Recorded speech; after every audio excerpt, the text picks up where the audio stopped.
उधर लखनलाल को पता चला कि मेरा ईश्वर मेरी माता जा रहे हैं वन को। वो भी दौड़ करके आए, माँ कौशल्या के कक्ष में उन्होंने प्रवेश किया और प्रवेश करते ही माँ के चरणों में प्रणाम किया और कहते हैं कि माँ, यदि अविवेक हो, कोई गलती हो तो भूल के लिए क्षमा करना।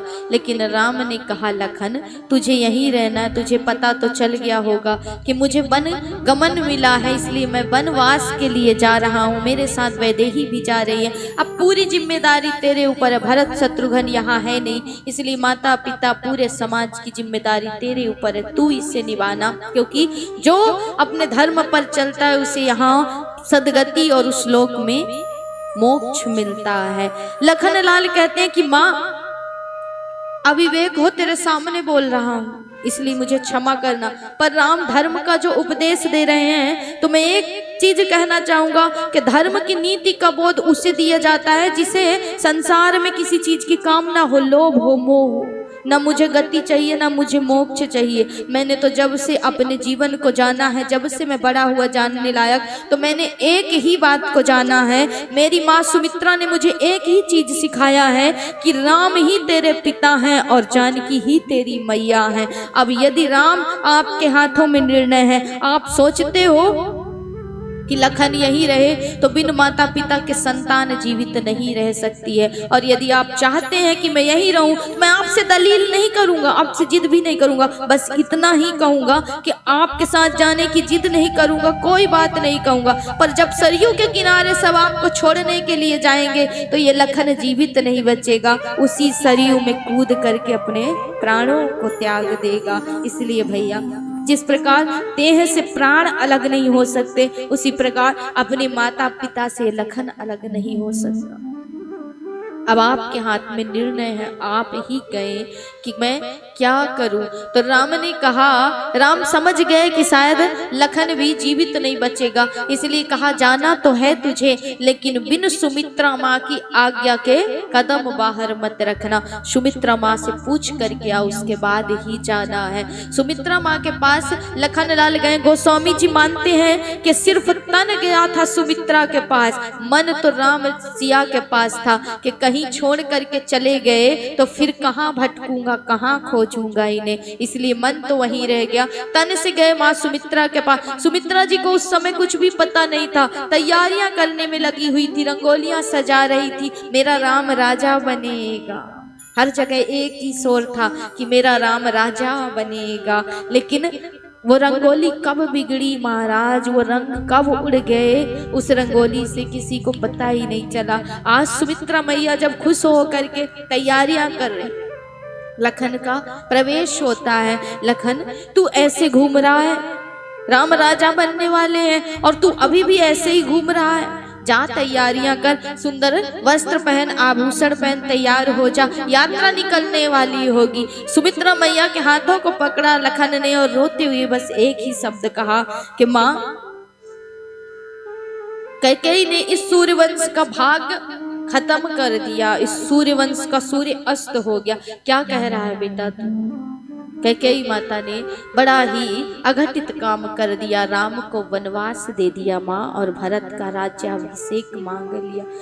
कैकेयी माता के बारे में सुना सुमित्रा मैया ने तो मुख पर हाथ रख दिया और कहा कि वचन दे तू मुझे कि आज के बाद कभी भी सपने में भी तू किसी पर क्रोध नहीं करेगा, और सपने में भी तू कभी किसी से राग, द्वेष, ईर्ष्या, मद, मोह, इन 5 दुर्गुणों के अधीन नहीं होगा। आज के बाद कभी, आज तो कलंक लगाया है, लेकिन आज के बाद कभी कैकेयी को अपशब्द नहीं करना, क्योंकि हमारे कुल की परंपरा है, माता पिता जो कहीं उन संस्कारों पर चलो, लेकिन कभी भी माता पिता के खिलाफ जाकर के कटु शब्द नहीं बोलने, कभी भी कलंक नहीं लगाना। मुझे लगता है बेटा कि राम वनगमन का कारण तू ही बना है।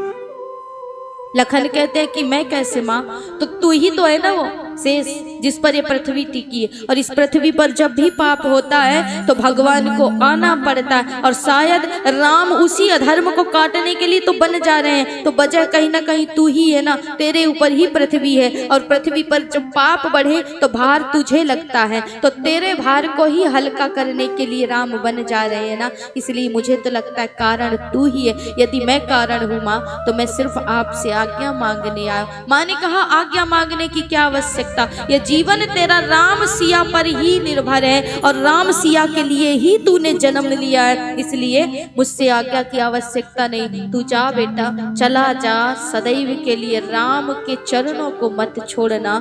राम सिया के बिना तेरा कोई अस्तित्व नहीं है। ये माँ है महाराज। और सुमित्रा माँ ने तो जन्म के समय ही कह दिया था कि मेरा एक पुत्र भरत को, एक पुत्र राम को समर्पित, इन्हीं की सेवा के लिए मैंने इन पुत्रों को जन्म दिया है। ये है उस रघुकुल की रीति, ये है हमारी संस्कृति, ये है भारत की संस्कृति महाराज। और यही रामचरित्र है, अपना चरित्र, जहाँ पग पग पर सबने त्याग किया है। सबके चरित्र एक से बढ़ के एक ऊंचे हैं। जब लखन ने आज के दिन से ही, जब माँ ने मांगा कि सपने में भी कभी किसी से राग द्वेष नहीं करना, किसी पर क्रोध नहीं करना, तो यहीं पर लखन लाल ने संकल्प ले लिया था कि लखन 14 वर्ष तक अब निद्रा के अधीन ही नहीं होगा, क्योंकि नींद आएगी तो स्वप्न आएगा, और स्वप्न में भी यदि मैंने किसी पर यह चीजें की तो मुझे पाप लगेगा, मेरा नियम संयम भंग होगा। इसलिए लखन लाल ने माँ सुमित्रा को प्रणाम किया और यहीं पर वचन ले लिया कि माँ तेरा लाल अब 14 वर्ष तक जागृत अवस्था में रहेगा, सोएगा ही नहीं और अब ये जाएगा। और लखन लाल ने 14 वर्ष तक अपने आप को जगा करके रखा, इतने नियम संयम से रहे, बिना किसी फल फूल के सेवन के, पान किए बिना ही ये जीवित रहे। 14 वर्ष इन्होंने कड़ा नियम लिया था महाराज। और माना जाता है इन्होंने कहा था कि जिस दिन राम का राज्याभिषेक होगा राम लौट करके आएंगे, और जब तू मुझे अपनी गोद में सुलाएगी उसी दिन लखन तेरी गोद में आराम से सोएगा और 14 वर्ष की नींद को पूरा करेगा माँ। तो ऐसा संकल्प लिया लखन ने और कहा पग पग में जो त्याग सिखाए वही रामचरित्र।